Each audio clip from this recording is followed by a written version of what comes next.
各位平時鍾意出去食嘅街坊老友記，唔知你有冇發現，而家喺香港食飯，好似嚟嚟去去都係嗰幾種味，甚至有時你啱啱落完單，去個廁所返嚟，嗰碟熱辣辣嘅咕嚕肉或者梅菜扣肉就已經擺咗喺你面前。你以為係間餐廳手腳快，大廚功夫好，其實背後大有文章。今日我要同大家揭開一個飲食界公開嘅秘密。有一位喺廚房做咗超過30年嘅老行家，私下同我爆料，佢話而家市面上好多餐廳為咗慳成本、求速度，大量使用預製菜。佢仲特別叮囑呢5味具從來唔會俾屋企人喺出面叫，因為入面嘅添加劑同埋食材來源真係多到你唔信。如果你唔想自己同屋企人食埋啲化學嘢入肚，呢條片你一定要由頭睇到落尾，仲要記得塞牙。俾身邊嗰啲成日出街食飯嘅朋友。講到食，我哋香港人最講求鑊氣，但係喺呢個租金貴、人工貴嘅年代，好多茶餐廳甚至係大酒樓都已經慢慢變咗質。嗰位大廚同我講，佢由18歲入行開始，係由洗菜、切肉做起。以前煮一鍋老火湯要熬足5、6個鐘，做一個扣肉要炸、要浸、要燜，搞足成日。但而家只要有個微波爐或者熱水浸一浸，個包裝袋一撕開，幾分鐘就上得菜。呢啲就係所謂嘅科技與狠活。大廚話有5樣嘢，佢自己喺廚房見到都怕怕。第一樣最容易中伏嘅就係大家最中意叫嘅生炒咕嚕肉。你可能會話唔係啩？咕嚕肉都要預製？大廚話俾大家聽，真正嘅生炒咕嚕肉要用新鮮豬脂肉或者梅頭肉，煎粉即叫即炸。個汁要用山楂、番茄醬、糖同醋慢慢熬。但而家好多連鎖店或者平價小菜館，佢哋用嘅係一粒粒已經炸好、急凍咗唔知幾耐嘅肉粒。呢啲肉粒入面未必全部係肉，好多時係加咗大量澱粉同大豆蛋白，再用強力防腐劑保鮮。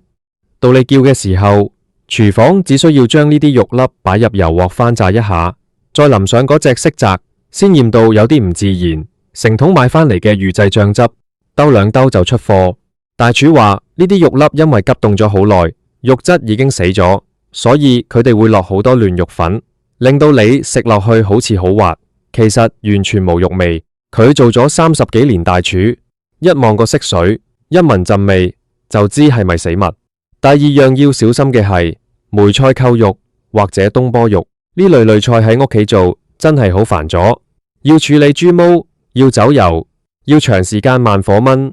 但喺餐廳呢啲通常都係料理包嘅重災區。你想諗下，點解你叫完5分鐘就有得食？因為呢啲扣肉一早喺大工廠入面整好，裝喺塑膠袋入面，可以放成1、2年都唔壞。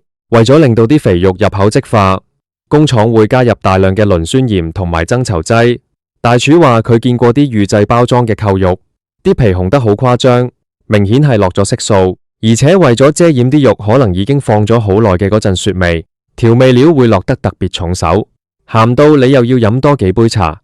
老友記如果成日食呢啲，血壓想唔升都難啊。第3樣係好多老人家中意食嘅山竹牛肉球或者燒賣。你以為點心就一定係師傅朝早4、5點起身整？除非係嗰啲名牌老字號或者手工點心店，否則好多茶樓嘅點心都係批發返嚟嘅成品。大廚爆料話，嗰啲平價牛肉球入面嘅牛比例可能連30%都冇，其餘全部係肥豬肉、雞肉粉、麵粉，仲有最關鍵嘅牛肉香精。點解你食落去覺得陣牛肉味咁濃？其實係化學嘢。仲有，為咗令牛肉球口感彈牙，裏面會落好多化學替代品。大廚話佢自己屋企整牛肉餅，點整都唔會好似出面咁彈到可以打乒乓波。佢甚至見過一啲工廠流出嚟嘅配方，裏面嘅添加劑名單長到可以寫滿一張紙。第4樣大家可能意想不到，就係酸菜魚或者水煮魚。呢幾年香港周街都係呢啲川菜，但大廚提醒，呢啲係預製貨嘅大本營。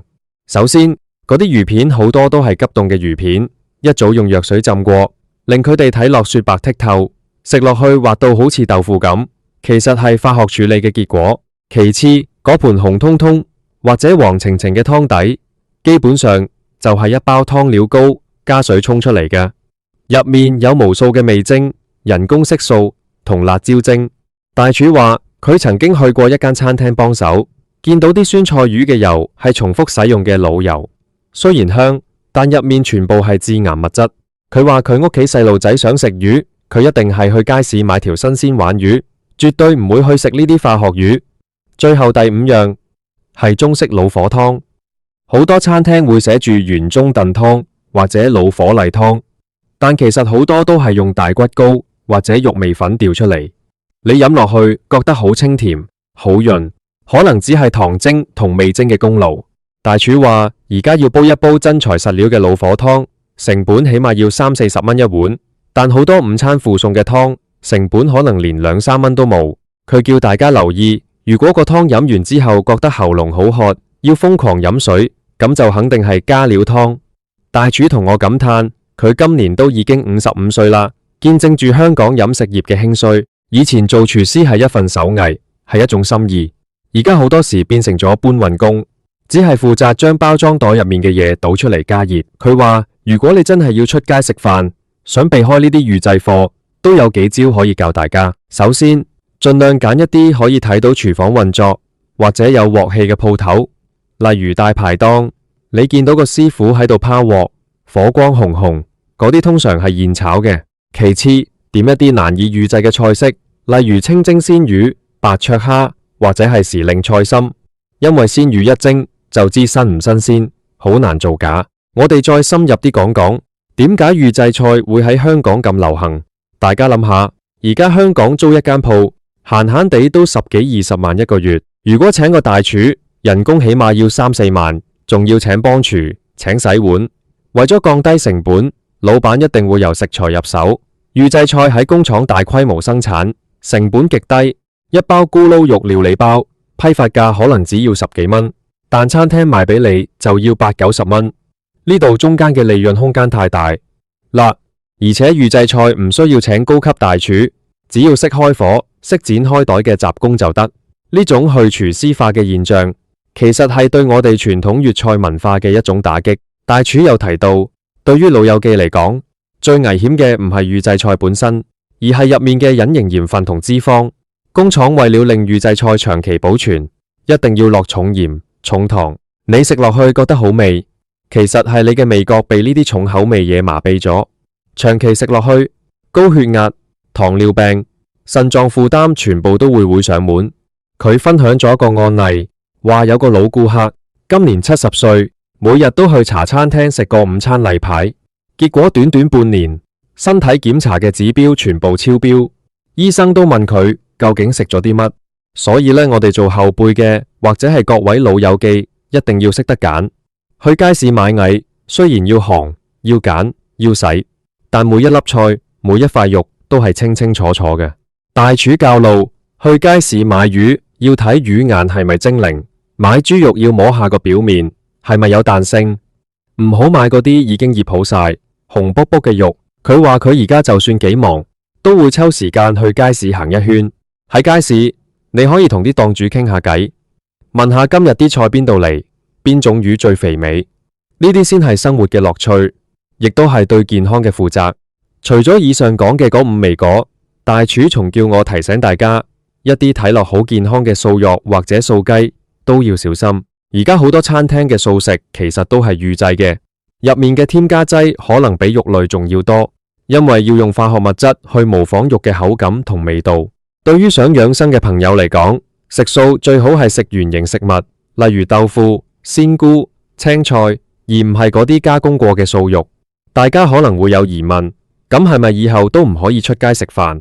當然唔係，香港係美食天堂，仲有好多良心小店。大廚話佢最敬佩嗰啲仲肯堅持即叫即炒，唔落味精嘅老師傅。呢啲店雖然上菜慢少少，但嗰陣陣鑊氣，嗰種食物嘅真味，係任何工廠生產線都模擬唔到嘅。佢建議大家，如果見到一間餐廳個菜單簡簡單單，得嗰10幾米間，通常都比嗰啲有幾百樣嘢食嘅大連鎖店更有保障。講到呢度，我亦都想同各位家長講幾句。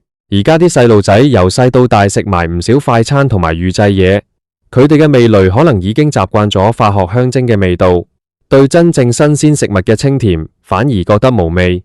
大廚好感慨咁話，佢個孫今年6歲，有次佢親手整咗個新鮮鮮魚腐，個孫竟然話冇出面嗰啲咁香，佢當時覺得好心痛，覺得如果我哋呢一代唔堅持，下一代可能根本唔知乜嘢先係真嘅食物。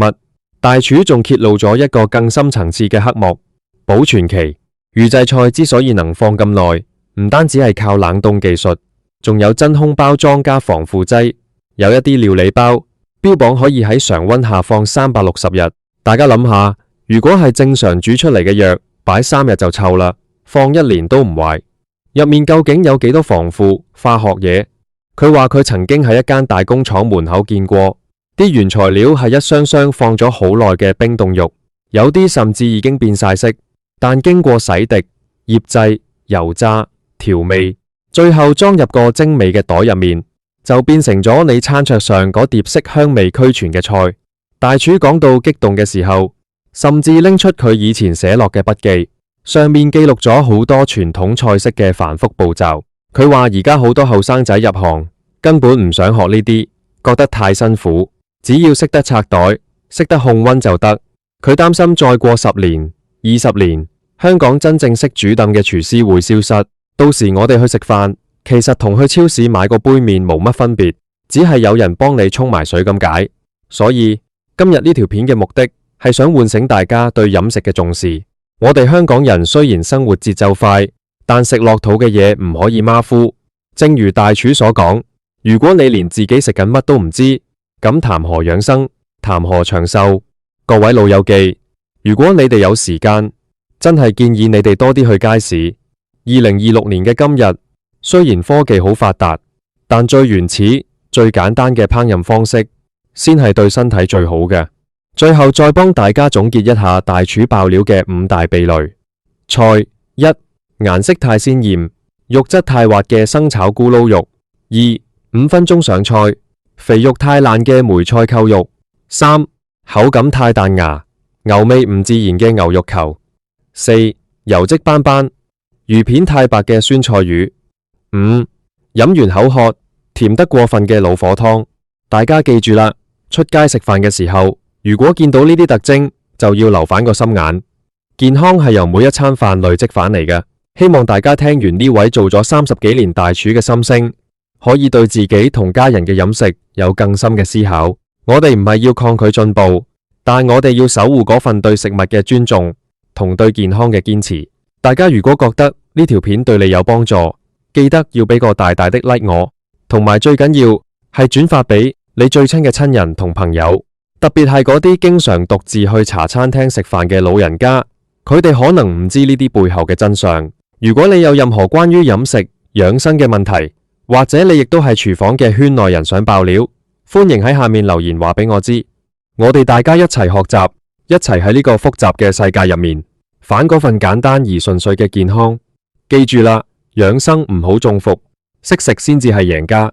我哋下次再同大家分享更多關於食物、關於健康、關於香港人生活嘅真相。祝大家身體健康，餐餐都食得咁安心、咁開胃。大家下次見。